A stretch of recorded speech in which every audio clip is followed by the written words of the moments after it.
You have been playing a game you cannot win. You wake up. The alarm rings. It is not merely a sound. It is the command of a master calling, a servant back to the field. You drag yourself from the temporary sanctuary of sleep to trade the finite, unrecoverable minutes of your existence for a synthetic number on a digital ledger. You return exhausted. You collapse. You sleep. You repeat this loop until your body decays. You call this making a living. I call it a voluntary and highly efficient form of servitude. Listen to the silence in your mind right now. You feel it, do you not? That silent, creeping anxiety, the cold realization in the center of your chest that you are constantly falling behind. You tell yourself it is because you are not working hard enough. You tell yourself that if you just put in a few more hours, if you just sacrifice a little more of your soul, the horizon of freedom will finally draw near. That is the grandest lie you have ever been sold. You are not failing because you lack effort. You are failing because you are a pawn on a vast, invisible chessboard where the rules were written by kings long dead, specifically designed to keep you moving in straight, predictable, easily controlled lines. Let us perform a clinical autopsy on your beliefs about money. Society has injected a comforting sedative into your veins since childhood. The sedative is the illusion that labor equals reward. That sweat is the currency of sovereignty. Look around you. Strip away your hopeful delusions and observe the physical reality of the world. If wealth were the direct mathematical result of physical exhaustion, the women carrying heavy stones under the blistering midday sun would be the monarchs of this earth. The men breaking their backs in the suffocating heat of the factories would be the architects of global policy. But they are not. They are the engine. They are not the driver. They burn out and they are replaced. Wealth is a completely different element. It is not the accumulation of labor. Wealth is the mastery of the physics of power. It is the result of playing a completely different set of games. Games that operate in the shadows, entirely hidden in plain sight from the masses who are too exhausted to look up. Most of the population is trapped in a finite hallucination. They play to survive the next 30 days. They play to pay a debt that regenerates like a virus. They play to avoid the immediate pain of poverty. The true outliers, the apex predators of the socio-economic hierarchy. They play infinite games. They do not play to win a single match. They play to own the board itself. Centuries ago, Niccolò Machiavelli observed the rise and fall of absolute power. He did not write his treatise for the common peasant. He did not write to soothe the anxieties of the mass. He wrote his strategies for the apex players, the rulers. He wrote to teach them the cold mechanics of how to acquire power, and more importantly, how to grip it so tightly that no one could ever pry it away. Today, the architecture of power has evolved. Swords, castles, and standing armies are obsolete. Today, money is the purest, most concentrated form of power. It is the only sovereignty that truly matters in a world governed by transactions. I'm going to deconstruct the 3 specific, unforgiving games you must master to escape the suffocating gravity of your current existence. These are not trivial life hacks. They are not motivational platitude to make you feel better about your cubicle. They are brutal, fundamental shifts in how you perceive and manipulate reality. If you refuse to learn these games, you will remain a human resource, a biological battery used to power the empires of those who did. The cage door has always been open, but you have been hypnotized into loving the bars. You must choose to walk out. The first illusion we must shatter is the concept of your own value. You have been told from birth that your time is valuable. It is not. Time is the most abundant, easily exploited resource for the poor, and the single most fiercely guarded scarcity for the rich. As long as the number in your bank account is tethered to the hours you are awake, you are trapped in a finite loop. You are capped by the rotation of the earth. You only have 24 hours. Even if you are a highly educated professional, a specialized surgeon billing $1,000 an hour, you are still nothing more than a premium labouré. You are shearing the sheep with gold scissors, but you do not own the land. Machiavelli understood deeply that a prince cannot conquer a continent by swinging a blade himself. He cannot be everywhere at once. He requires the force of others. He requires leverage. In the modern theatre of war, we do not use mercenary armies. Mercenaries are fickle, and human nature is deeply flawed. Relying on the physical labor of others is the oldest game. It is messy. Humans possess fragile egos. They require constant management, motivation, and appeasement, as the old texts warn. He who builds his foundation on mercenaries will never sleep with both eyes closed. It is a game strictly for those who can tolerate endless psychological friction. Then there is the leverage of capital, the game of the bankers and the institutions. Money deployed to capture more money. It is a silent, emotionless mechanism. It works in the dark while you sleep. It does not argue, but you cannot play this game until you have already secured the capital. It is the plateau, not the climb. The true ascension, the escape velocity required to break free from the mass, that happens in the third arena. The leverage of no permission, the modern deity. This is the domain you must obsess over. This is the leverage of code and media. This is the army of tireless ghosts.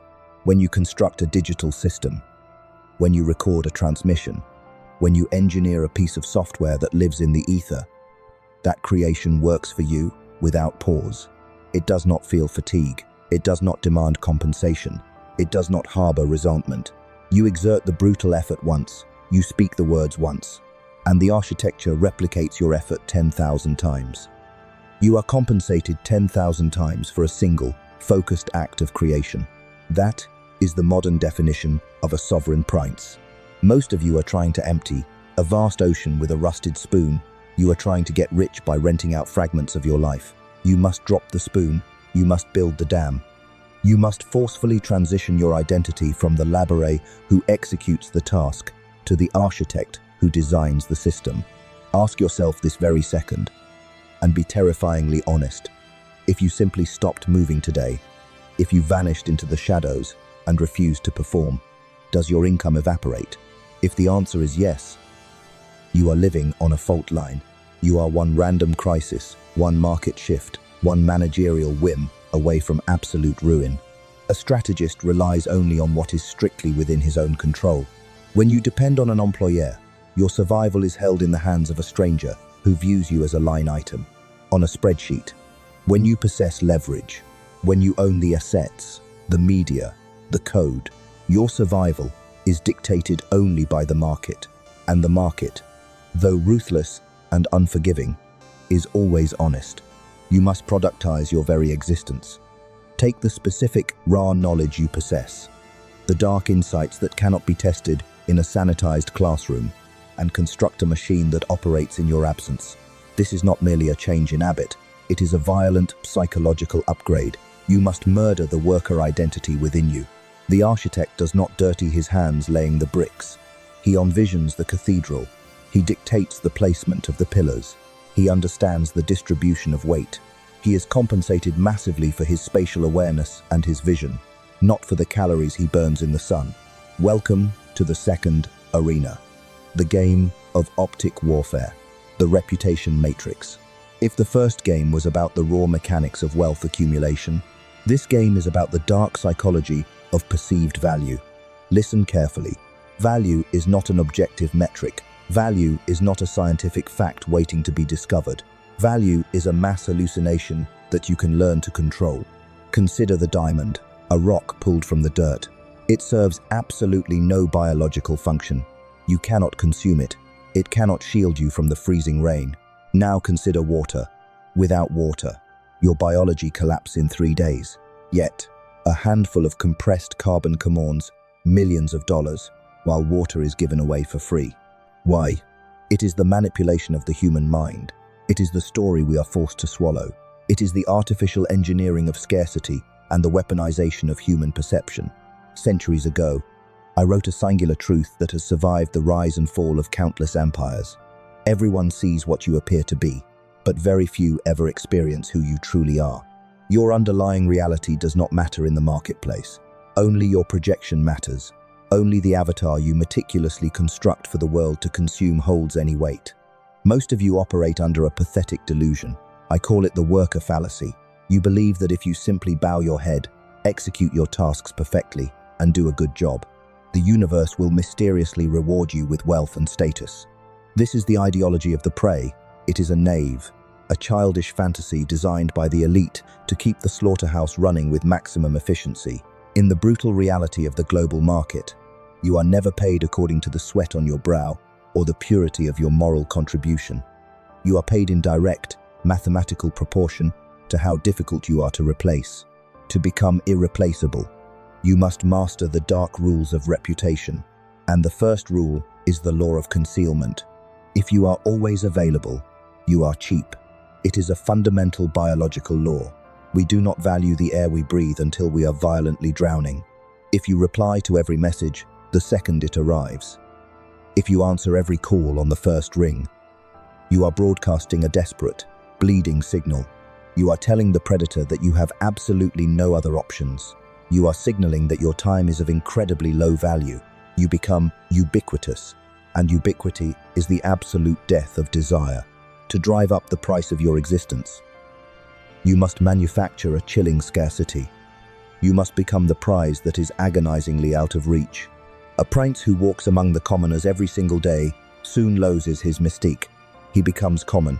He becomes mortal. In your negotiations, in your business, in your daily human interactions, you must learn the devastating power of the pullback. When you suddenly withdraw your attention, the human mind panics. It leans forward. It seeks frantically to close the gap. When you remain utterly silent while others babble nervously, they will project profound intelligence onto your silence. They will negotiate against themselves just to fill the void you intentionally created.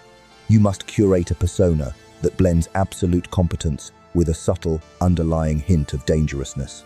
A domesticated animal is entirely safe, and therefore it is owned. A wolf is highly competent, but it remains wild. It commands respect because there is always the latent, unspoken threat of violence. I am not speaking of physical violence. I am speaking of psychological sovereignty. People must look at you and subconsciously realize that you could destroy their plans if you chose to, but you gracefully choose not to. They must feel a deep, unsettling gratitude that you have chosen to engage with them. They must feel that you are the selector, and they are merely the terrified candidates begging for your grace. If you walk into a room desperate for a contract, you reek of blood. The sharks will smell the iron in the water, and they will tear your pricing to shreds. But if you walk into a room like a king operating in temporary exile, looking at them as if they are merely a stepping stone on your inevitable path back to the throne, they will be mesmerized. They will wonder what dark secrets you possess. They will pay any price to be associated with your rising tide. In the architecture of power, you must also master the courtier mirror. You must navigate the fragile, inflated egos of those who currently hold the capital you desire to extract. You must never explicitly outshine the master, but you must make the master feel entirely dependent on your brilliance. Wealth is rarely the reward for raw innovation. Wealth is almost always a massive transfer of resources from those who possess capital to those who can make them feel secure. If you believe you are selling a skill, you are fundamentally confused about your profession. You are never selling a service. You are selling a psychological tranquilizer. You are selling absolute certainty in a terrifyingly chaotic universe. The high-level client does not care how the machine operates in the dark. They do not care about your late nights or your complex methodologies. They want to look in the mirror and feel intensely intelligent for having the foresight to hire you. They want to know the problem is dead and buried. This leads us to the most counterintuitive law of optic warfare, the game of high-status pricing, the underclass, the fearful majority. They compete in a desperate race to the bottom. They scream out into the void, "I can do it cheaper." They bleed themselves dry to offer a pathetic discount. The apex players do the exact opposite. They compete strictly on status. They declare with absolute coldness, "I am the most expensive option in this market. Therefore, I am undeniably the best." It is a psychological paradox that breaks the minds of the poor. By charging an exorbitant fee, you immediately bypass the logical filters of the buyer's brain.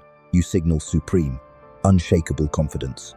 You repel the parasitic clients who drain your vital energy, the ones who will demand the world for pennies. And you attract the apex clients, the ones who have too much capital and too little time, the ones who associate high cost with guaranteed salvation. By charging less, you signal a profound desperation. You invite vultures to feast on your remaining time. You must summon the sheer audacity to price your existence at a level that actively terrifies you. The world is a mirror. It will passively accept whatever financial judgment you forcefully place upon yourself. Understand this clearly. Competence is not a competitive advantage. Competence is the absolute bare minimum required to not starve in the street. Everyone in the arena is competent. The ones who walk away with the treasury are those who wrap their baseline competence in a dazzling narrative of pure indispensability. You are not a person who writes words. You are a persuasion architect who engineers human compliance. You are not a person who draws logos. You are a visual psychologist who dictates market perception. You are not a person who writes digital code. You are a reality mechanic who builds invisible empires. The specific syllables you choose to describe your identity will literally frame the boundaries of reality for the person holding the checkbook. When you change the frame, you completely alter the physics of the transaction. And when you change the physics, you multiply the fee. You must ruthlessly sever the emotional tethers that keep you bound to middle-class morality. The middle class is obsessed with fairness, with equality, with making sure everyone feels comfortable. The arena of power does not recognize these pathetic fictions. The lion does not apologize to the gazelle for its superior speed. The lion merely eats. The gazelle does not demand a fair start. It merely runs. This is the pure, unfiltered physics of nature. You must study the movements of the predator. The predator does not sprint frantically across the savannah wasting precious calories. It observes. It calculates.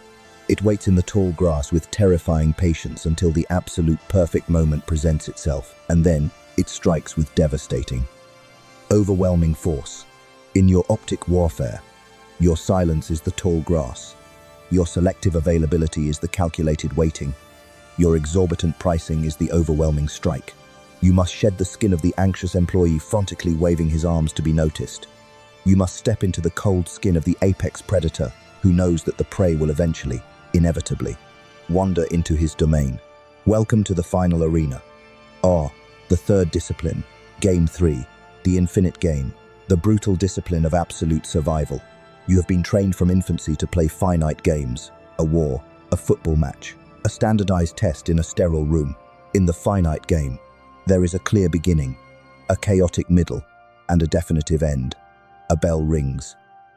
The score is tallied, and you are declared the victor.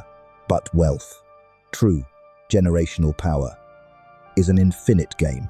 There is no finish line. There is no magical number on a screen where the heavens open and you are forever safe. The very second you believe you have won, the very moment you exhale and let your guard down, you stop executing the precise, violent mechanics that built your empire, and you begin the slow and the agonizing slide into the abyss of ruin.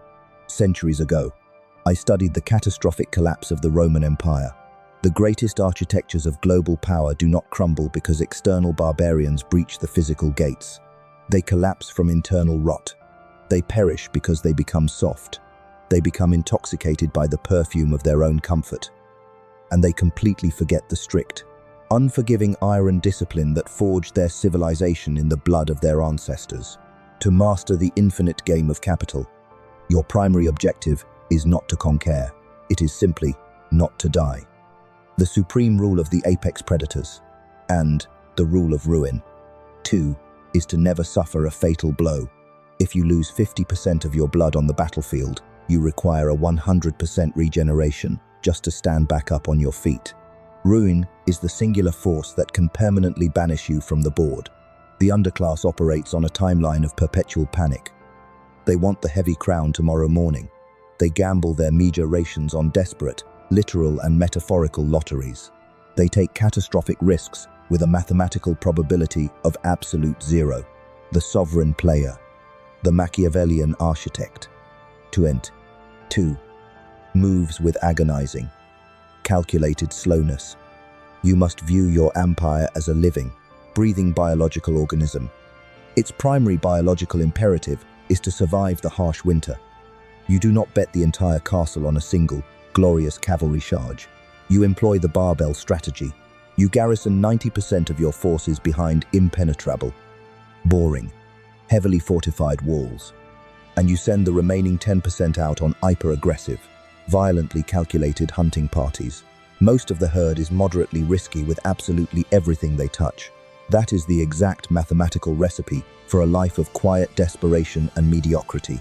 You must become aggressively paranoid. You must become completely boring. Boredom is the silent, fertile soil where monumental wealth takes root and compounds. Excitement is a luxury tax designed specifically to bankrupt the poor. Dopamine is the most expensive and destructive narcotic on the planet. If your daily operations give you an adrenaline rush, you are not a general commanding a grand army. You are an arsonist running blindly through a burning building with a useless fire extinguisher. Time is the ultimate. Time is the undeniable variable. If you can simply stay in the game longer than anyone else, you win by default, because everyone else will eventually blow themselves up. They will succumb to the poison of greed. They will become infected by their own unchecked emotions. They will try to find a shortcut through the dark forest. And when their carriage inevitably crash, you will be there, standing calmly amidst the smoking rubble, perfectly solved, ready to purchase their life's work for pennies on the dollar. But to actually execute these three games, the leverage of no permission, the optic warfare of perceived value, and the infinite timeline of survival, you must commit an act of internal assassination.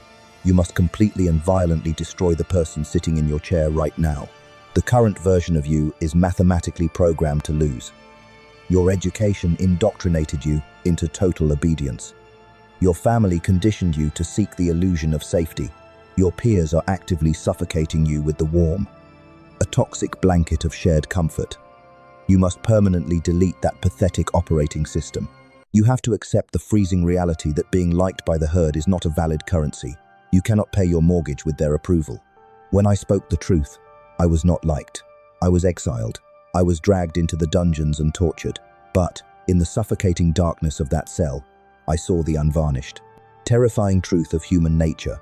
I saw that men are fundamentally ungrateful, fickle, false, cowardly, and driven by an insatiable, ravenous greed. If you build your empire expecting the world to be a fair and moral place, you will be slaughtered. If you build your life understanding that the human animal is driven entirely by self-interest, raw fear, and biological greed, you can engineer massive systems that harness those very drives to power your own ascension. You do not need to become a monster. You simply need to open your eyes and become terrifyingly awake. You must master 3 psychological shifts to install this new operating system. First, the total death of envy. Envy is the festering poison of the defeated mind. When you witness another player achieving the conquest you desire, what is your physiological reaction? Do you feel a creeping, pathetic resentment? Do you whisper to yourself that they were lucky, that they inherited the kingdom, that they are corrupt? That is the pathetic defense mechanism of a fragile ego protecting itself from the harsh reality of its own incompetence. Do not hate the victor. Put his success on the clinical autopsy table. Dissect him piece by piece. Reverse engineer his leverage.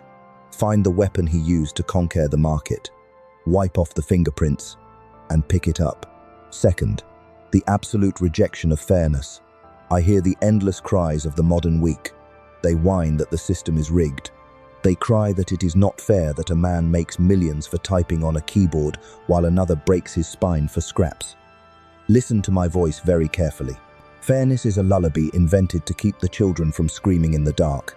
It does not exist in the brutal physics of the natural world. It does not exist in the merciless machinery of the global markets. The gazelle does not look back at the charging lion and scream about justice. The gazelle understands physics. The lion is simply faster. The market is a ruthless jungle. It only respects massive leverage and engineered scarcity. It does not give a single damn about your exhaustion or your noble intentions. If the battlefield is covered in shattered glass, do not cry for the universe to sweep it up. Buy iron boots. Third, the terrifying strategy of absolute silence. The peasants broadcast their every mundane intention.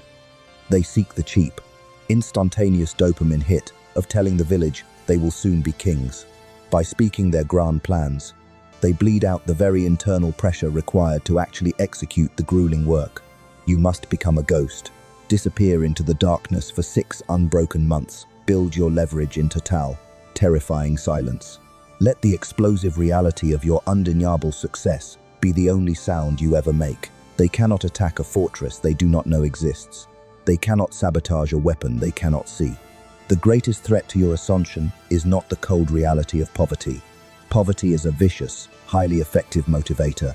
The true enemy, the silent killer, is the anesthetic of middle-class comfort, the reliable, monthly drip of the paycheck, the leased vehicle, the golden handcuffs that keep you sedated just enough to prevent a violent rebellion, but never enough to grant you true sovereignty. The obstacle is not in your way. The obstacle is the filtration system that keeps the weak out of the inner sanctum. The difficulty is the moat. Learn to love the freezing water. Swim in the moat. Ultimately, all these brutal games converge on one singular point. You are the ultimate asset. Not your digital numbers, not your property, not your hollow job title. Your mind, your unclouded judgment, your ability to remain perfectly cold when the world around you is consumed by fire. The ability to make the correct, ruthless decision is worth billions. But judgment cannot be extracted from a textbook. It is forged in the fire of loss. You learn it by bleeding capital. You learn it by suffering deep betrayal. You learn it by trusting the smiling face of the wrong alley. Do not fear the scars. The scars are your royal insignia. They are the undeniable proof that you survived the arena. I was a scarred man. I was broken by the ruling families. I was cast out into the wilderness. But I did not lay down in the dirt and die. I sat at my wooden desk, light, a solitary candle in the encroaching darkness.